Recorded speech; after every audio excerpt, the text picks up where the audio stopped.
Hello friends, आप सभी को डिजिटल साइंस सब में स्वागत है। आज हम लोग यूनिट एंड डायमेंशंस के 10वां लेक्चर पढ़ेंगे हम लोग। और हम लोग जैसा कि हम लोग पिछले वीडियो में पढ़े थे सिग्निफिकेंट फिगर्स के बारे में, यानी सार्थक अंक, उसके बेसिक कॉन्सेप्ट के बारे में समझ चुके हैं। कितने तरह से उसको लिखा जाता है, कौन कौन से कंडीशन होते हैं, ये सारे के सारे हम लोग पिछले वीडियो में पढ़ चुके हैं। आज की इस वीडियो में हम लोग पढ़ेंगे सार्थक अंकों के जोड़, घटाव, गुणा, भागा, यानी addition, subtraction, multiplication and division के बारे में पढ़ेंगे कि अगर दो या दो से अधिक सार्थक अंक दिए हुए हो तो उनको जोड़ेंगे कैसे, कैसे घटाएंगे, कैसे गुणा करेंगे और कैसे भाग देंगे। ठीक है, इसके अंतर्गत दो रूल होते हैं। गुणा और भाग का अलग रूल होता है और जोड़ और घटाव क्या होता है, अलग रूल होता है। ठीक, तो सबसे पहले हम लोग फर्स्ट पॉइंट गुणा और भाग के बारे में समझेंगे कि दो या दो से अगर अधिक सार्थक अंक दिए हुए हो तो उनका मल्टीप्लाई कैसे किया जाता है। समझ में आ रहा है? तो इसमें सबसे पहले हम लोग फर्स्ट पॉइंट को देखते हैं, दो सार्थक अंकों के बीच गुणा या भागा। देखिए, हाँ, तो फर्स्ट पॉइंट है, ये गुणा और भाग के लिए स्पेशल है कि जब कोई भी दो संख्याओं में अब मल्टीप्लाई करते हैं, गुणा करते हैं या फिर भाग देते हैं, तो जो उनका रिजल्ट मिलता है, जो उनका परिणाम मिलता है, उन परिणाम में सार्थक अंकों की संख्या उतनी ही होनी चाहिए जो मूल सार्थक अंक में मूल संख्या में सबसे कम सार्थक अंक हो। अगेन एक बार फिर से रिपीट कर रहे हैं। कहने का अर्थ है कि कोई भी दो संख्या में आप मल्टीप्लाई कर रहे हैं, कोई भी दो संख्या हो या उससे अधिक संख्या में मल्टीप्लाई कर रहे हैं, तो जो हमें रिजल्ट मिला वो रिजल्ट में सार्थक अंकों की जो संख्या होनी चाहिए मूल संख्याओं में सबसे कम सार्थक अंकों वाली संख्याओं के बराबर होनी चाहिए। ठीक है, यही चीज कर रहे हैं में इस संख्याओं को गुणा या भाग करने से प्राप्त परिणाम में केवल उतने ही सार्थक अंक रहना चाहिए जितना कि सबसे कम सार्थक अंकों वाली मूल संख्या में हो। ठीक है ना? जैसे एग्जांपल के रूप में हम समझते हैं, एक संख्या है 014 और एक संख्या है 2.5। तो इसमें सार्थक अंकों की संख्या जो है वो 4 है, इसमें सार्थक अंकों की संख्या कितनी है, 2। तो जब हम इसका मल्टीप्लाई करेंगे, जब इसका हम लोग प्रोडक्ट निकालेंगे, तो ये प्रोडक्ट हैगा जो हम लोग रिजल्ट यहाँ पर मिलेगा, जो यहाँ पर हम लोग को रिजल्ट मिलेगा गुणा करने के बाद, वो जो होना चाहिए उसमें दो सार्थक अंक ही होना चाहिए। दो सार्थक अंक ही होना चाहिए, क्योंकि इन दोनों में सबसे कम सार्थक अंक किसके पास है, इसके पास है। समझ में आ रहा है? तो इसी चीज को हम लोग एक क्वेश्चन पर लेकर चल रहे हैं। एग्जाम्पल के रूप में क्या करेंगे, क्वेश्चन पर सोल्व करेंगे। तो आप लोग जानते होंगे लाइट ईयर क्या है। तो एक प्रकार के ये क्या है, इंस्ट्रूमेंट होता है जिसके माध्यम से हम दो ग्रहों के बीच की दूरी को क्या करते हैं, मेजर करते हैं। यहाँ चंद्रमा की दूरी हो, सूर्य से चंद्रमा की दूरी हो, यहाँ से सूर्य की दूरी हो, तो इनके बीच की जो डिस्टेंस होता है लाइट ईयर से मेजर किया जाता है। लाइट ईयर होता क्या चीज है, तो एक साल में जितना प्रकाश की दूरी, एक साल में जितना प्रकाश ट्रेवल करेगा, एक साल में जितना प्रकाश ट्रेवल करेगा उसी को क्या कहते हैं, लाइट ईयर कहते हैं। तो सभी लोग जानते होंगे कि जो प्रकाश की चाल जो होती है वो होता है 3.00 मल्टीप्लाई 10⁸ मीटर।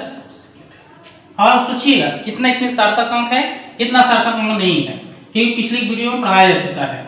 और हाँ, अगर जब ये उसी वक्त समझ में आएगा जब आप पिछले वीडियो को आप अच्छी तरह से देख लीजिएगा। ठीक है, इसलिए नीचे डिस्क्रिप्शन बॉक्स में इसका लिंक दे दिया गया है, पहले उस लेक्चर को देख लीजिए, इसके बाद इस पर आइए, ये पूरी तरह से क्या हो जाएगा, आपको क्लियर हो जाएगा। इसमें बताया गया है कि इसमें सार्थक अंक कितने होंगे। सोचिए तो हम लिखते हैं और बताइए कि एक साल में कितना दिन होता है।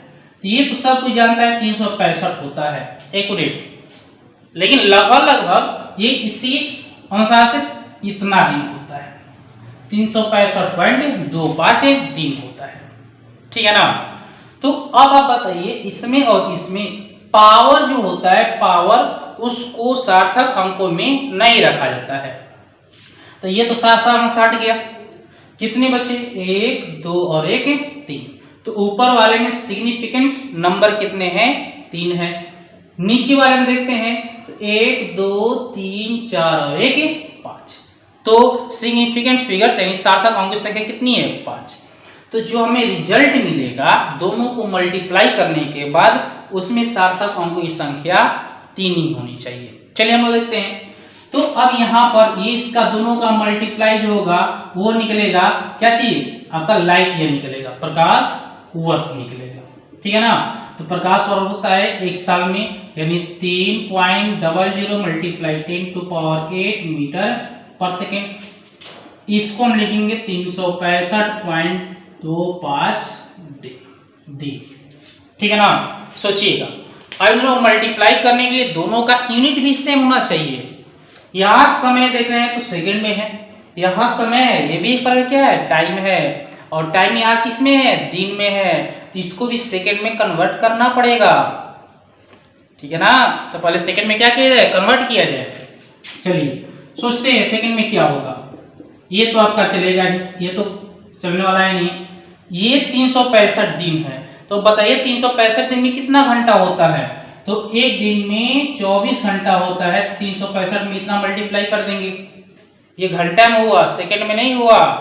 अब घंटा से कहाँ जाएंगे मिनट में, तो मिनट में बदलने के फिर से 60 से मल्टीप्लाई करेंगे, ये फिर सेकंड में नहीं हुआ, फिर सेकंड से करने के लिए क्या करेंगे 60 से मल्टीप्लाई करेंगे, क्योंकि एक दिन में 24 घंटा, ठीक है, एक घंटा में 60 मिनट, ठीक, और एक मिनट में 60 सेकंड होता है। अब ये जाकर क्या हुआ आपका सेकंड बना। तब आप मल्टीप्लाई करेंगे तो आप देखिए इसको आप मल्टीप्लाई कीजिएगा तो आपको जो मल्टीप्लाई होगा वो मिलेगा 9 4 6 7 2 8 00 मल्टीप्लाई 10⁸ मीटर, क्योंकि सेकंड और सेकंड दोनों क्या हुआ कट, ठीक है ना, ये चीज मिला। लेकिन अब जनरल फॉर्म में चला जाए, ऑर्डर ऑफ मैग्नीट्यूड पिछले लेक्चर हम लोग पढ़ चुके हैं, पिछले वीडियो में हम लोग पढ़ चुके हैं, उसका एक स्टैंडर्ड फॉर्म होता है, और स्टैंडर्ड फॉर्म के लिए चेंज करने के लिए पॉइंट को आपको यहाँ पर लेकर आना पड़ेगा एक अंक के बाद, और एक अंक के बाद लाने के लिए आप जितना इधर जाएंगे इसमें क्या करेंगे पावर को उतना ही जोड़ेंगे। तब यहाँ पर लाने के लिए 4 6 7 2 8 00 मल्टीप्लाई 10⁸ कितना अंक गए 1 2 3 4 5 6 और 1 7, 10⁷ गए, इतना मीटर हुआ। 9.4672 गुणे 10 के पावर बेस से रहता है तो पावर 2 देता है, 15 मीटर हुआ। अब देखिए ये सार्थक अंक में अगर लिखा जाए या फिर कहा जाए कि अब क्या कह रहा है कि हमें जो है वो 3 ही सार्थक अंक होने चाहिए, लेकिन इसके पास तो इतना सार्थक अंक है, इसमें क्या करेंगे 1 2 3 यहीं तक रहने देंगे, यहाँ तक रहने देने के लिए राउंड ऑफ फिगर पढ़ना पड़ेगा, जो अभी बाद में हम लोग पढ़ाएंगे कि अगर ये संख्या 5 से अधिक है जिसमें से 1 निकाल कर इसमें जोड़ दिया जाता है और बाकी को हटा दिया जाता है। यहाँ पर 9.47 गुणे 10 के पावर 15 मीटर, ठीक है ना, राउंड फिगर में आपका मिल गया, यानी 3 सार्थक अंकों तो आपको, ठीक है, मल्टीप्लाई क्लियर हो गया। इसी तरह से हम एक डिवाइड का एग्जांपल लेते हैं, भागा का एग्जांपल लेकर चलते हैं कि मान लिए किसी भी वस्तु का द्रव्यमान जो है, किसी भी वस्तु का जो द्रव्यमान है वो आपका जो है मास वो आपका है 4.237 ग्राम सपोज डेट, और इसका जो वॉल्यूम है वॉल्यूम वो आपका है 2.51 सपोज मान चलते हैं 2.51 सेंटीमीटर क्यूब। तो आप डेंसिटी के बारे में जानते होंगे, डेंसिटी यानी इसको बोलते हैं हम लोग घनत्व। तो डेंसिटी क्या होता है मास अपॉन वॉल्यूम होता है। तो ये 4.237 बटे में 2.51 यही होगा ना। और इसको डिवाइड कीजिएगा आप लोग तो मिलेगा 1.68804781 ग्राम पर सेंटीमीटर क्यूब। लेकिन कितने अंक तक होना चाहिए, कितने सार्थक अंक होने चाहिए? तीन, क्योंकि इस पर में 1 2 3 4 सार्थक अंक है और नीचे में कितने हैं? 3 है। तो 1.6 अगेन वही प्रोसेस है, 5 अधिक है तो यहाँ पे जोड़ देंगे ग्राम पर सेंटीमीटर। समझ में आया? तो ये आपका क्या हुआ? गुणा और भागा सार्थक अंकों का। ठीक है ना। अब चलिए अब देखते हैं योग के बारे में। हाँ, तो हम लोग दूसरा पॉइंट है योग और घटाव के बारे में समझेंगे कि किसी दो संख्याओं को जोड़ते हैं और घटाते हैं तो सार्थक अंक कितने होने चाहिए। देखिए, जब कोई भी दो संख्याओं को आप जोड़िए या फिर घटाइए तो जो रिजल्ट मिलेगा वो दशमलव के बाद दिखा जाता है। तो जो रिजल्ट मिलेगा वो दशमलव के बाद जितने सार्थक अंक सबसे कम रहता है। देखिए, इसे आप कह रहा है संख्याओं के योग अथवा घटाव से प्राप्त अंतिम परिणाम में दशमलव के बाद उतने ही सार्थक अंक रहना चाहिए जितना कि योग या घटाव की जाने वाली किसी राशि में दशमलव के बाद कम से कम हो। समझ में आया? जैसे मान लिया जाए यहां पर लेकर चलते हैं 3.02569 एक ये है हमारे पास है जिसमें सार्थक अंकों की संख्या कितनी है? दशमलव के बाद। ऐसे टोटल देखा जाए तो 1 2 3 4 5 और 1 6 सार्थकों की संख्या है। ठीक है। एक है 0.23। ठीक, यहाँ पर आप 9 लेकर चलते हैं 0.23 है। इसमें सार्थक अंकों की संख्या कितनी है? ये तो रहता नहीं है। नियम कहता है कि दिए गए संख्याओं में अशून्य अंक के बाएं तरफ शून्य सार्थक अंक नहीं होता है, इसमें सार्थक अंक 2 हुए। ठीक है ना। बट इसमें हमें जो रिजल्ट मिला 9 ऐड किए तो 6 5 5 1 और 1 4। तो यहां पर हम लोग देखेंगे दशमलव के बाद, तो इन दोनों में दशमलव के बाद जितनी कम सार्थक अंक होंगे उनके परिणाम में भी उतने ही सार्थक अंक चाहिए। अब यहां पर देखिए तो यहाँ पर सार्थक अंक क्या है?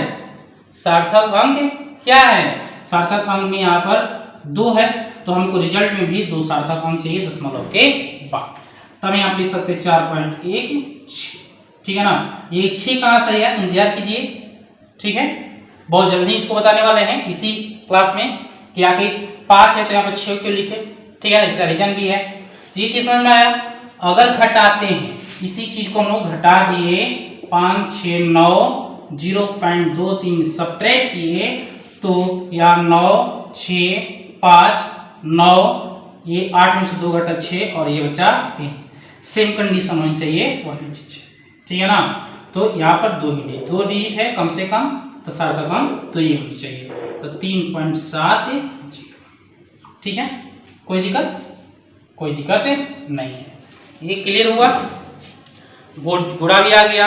गुणा में ताकि टोटल सार्थक अंक देखना है, गुणा में या भाग में मल्टीप्लाई या फिर डिवाइड में टोटल सार्थक अंक देखना है। लेकिन आपको एडिशन हो और सब्ट्रैक्शन हो तो इसमें दशमलव के बाद के सार्थक अंक को देखा जाता है। समझ में आया? दोनों में कम से कम है, यहाँ पर भी कम से कम। क्लियर। अब हम लोग चलेंगे round of the uncertain digits यानी अनिश्चित अंकों का पूर्णन। इसके बारे में समझेंगे कि क्या होता है। तो हम लोग पढ़ना है क्या चीज? अब round of the uncertain digits. ये सिंपल भाषा में है तो राउंड ऑफ। ठीक है ना। आखिर इसकी आवश्यकता क्यों पड़ी?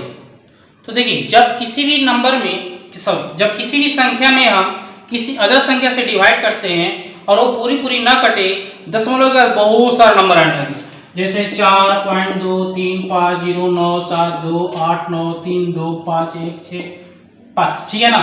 इतना सारा आने लगे तो फिर तो प्रॉब्लम हो जाएगी। हर इतना नंबर लिखना क्या हो जाए, अच्छा नहीं लगता है। ठीक है ना। तो इसी को हम लोग कम करके लिखते हैं 2 या 3 अंकों तक।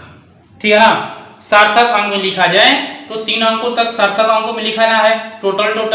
तो इसी को क्या किया जाए, कम करके राउंड ऑफ में लेकर चला जाता है, ठीक है ना। तो अब देखिए यहाँ पर, यहाँ ध्यान दीजिएगा, हमको इसको 3 सार्थक अंकों में लिखना है। 3 सार्थक अंक 1 2 3 यहीं तक लिखना है। क्या करना है, 3 सार्थक अंक में क्या करना है, यहीं तक इसको लिखना है। तो यहां तक लिखने के इसको पूरा का पूरा हटाना पड़ेगा, समझिएगा, ध्यान दीजिएगा। तो ये एक बचा 5, इसको हम मान लेते हैं a। अगर ये लेस देन 5 है तो नो चेंज, समझिएगा। अगर ये ग्रेटर देन 5 है तो +1 ऐड, समझे। चलिए एग्जांपल पर समझ लेते हैं, फिर बाद में बाकी 2 रूल बताएंगे इसको हम। देखिए जैसा मान चल 4.2369 ऐसे है, तो हमको 3 सार्थक अंक में लिखना है। तो 3 सार्थक अंक 1 2 3 यहीं तक लिखना है। तो अब ये जो है यही ए माने थे हम लोग चौथा को, ये क्या है, 5 से बड़ा है कि 5 से छोटा है, ये ग्रेटर देन 5 है। जब ग्रेटर देन 5 रहता है तो एक क्या किया जाता है, पहले वाले में ऐड कर दिया जाता है। तो इसको हम लोग 4.24 लिख सकते हैं, ठीक है। लेकिन अगर यही 2 4 9 5 यही ए, अब देखिए क्या है, लेस देन 5 है, लेस देन 5 है ना, तो लेस देन 5 रहता है तो कोई चेंजिंग नहीं किया जाता है। इसको हम लिख सकते हैं जे का ये में, इसमें कोई बदलाव नहीं होगा, 2 3 हो गया, समझ में आया, कोई दिक्कत नहीं है। अब देखिए एक और केस हो सकता है, लेकिन यही अब तो लेस हो गया, ग्रेटर हो गया, छोटा भी हो गया और बड़ा भी हो गया। लेकिन सर अगर बराबर आ जाए तो क्या करेंगे, हुआ प्रॉब्लम। सर अगर बराबर हो जाए तो क्या किया जाएगा, सोचिए जा। तो अगर ये बराबर हो जाता है तो हम लोग क्या कर सकते हैं, सोचिएगा। अगर यही चीजें आपको बराबर हो जाए तो क्या किया जा सकता है, सोचिए। देखिए अगर ये चीज बराबर हो जाता है तो ये 2 कंडीशन आता है, यहाँ पर इसमें 2 केस आता है, एक ऑड और एक इवन, यानी विषम संख्या और सम संख्या, ठीक है।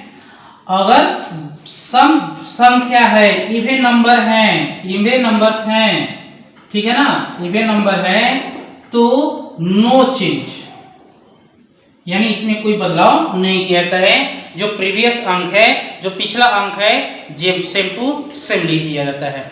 अगर ऑड नंबर है तो +1 क्या किया जाता है, ऐड किया जाता है। पिछला नंबर में +1 का कर दिया जाता है, ऐड कर दिया जाता है। जिससे कि यहाँ पर हम चलते हैं, यही एग्जाम्पल लेकर चलते हैं। यहाँ ऑड है 4.235 हुआ, पिछला अंक ऑड है, विषम संख्या है, जब विषम संख्या होता है तो 1 ऐड कर दिया जाता है, इसका वैल्यू हो जाएगा 4.33, ठीक है ना, सॉरी ऐड कर दिया जाता है, इसमें क्या होगा 4.34। अगर यही चीज हो जाए 4.245 हो जाए, ठीक है, माफ कीजिएगा यहाँ पर गलत हो गया है, 2 4 होगा। अगर यही 4.245 हो जाए तब हम लोग क्या, अब क्या हो गया, यहाँ पर इवन नंबर हो गया, तो इसमें कोई बदलाव नहीं होगा, आपका सेम टू सेम आंसर आ जाएगा। क्लियर हुआ, राउंड ऑफ क्लियर था। अब हम लोग आज की वीडियो में इतना ही रहने देते हैं। नेक्स्ट वीडियो में हम लोग पढ़ेंगे एरर्स के बारे में, त्रुटि, क्योंकि फिजिक्स जो होता है वो एक मेजरेबल टॉपिक है, मेजर किया जाता है। आप इलेक्ट्रिसिटी हो या फिर आप मोशन में पढ़िए, फोर्स देखिए, हर जगह क्या है, किसी न किसी का वैल्यू निकालना है, मेजर करना है, मापना है। यहाँ दाब कितना लग रहा है, वहां पर प्रेशर कितना लग रहा है, नहीं वहां पर बल कितना लग रहा है, कितना मीटर लंबा है, ये सारी चीजें क्या आती है, इसमें मेजर किया जाता है। और मेजर करने में क्या होता है, कुछ ना कुछ कमी आ ही जाती है, या तो कहें कि इंसानों को प्रॉब्लम हो जाए, या फिर गैजेट्स के प्रॉब्लम हो जाए, ठीक है, इंस्ट्रूमेंट की प्रॉब्लम हो जाए। इसके चलते क्या होता है, बहुत ज़्यादा ही प्रॉब्लम होता है, त्रुटि होती है। यही चीज़ हम लोग पढ़ेंगे नेक्स्ट वीडियो में।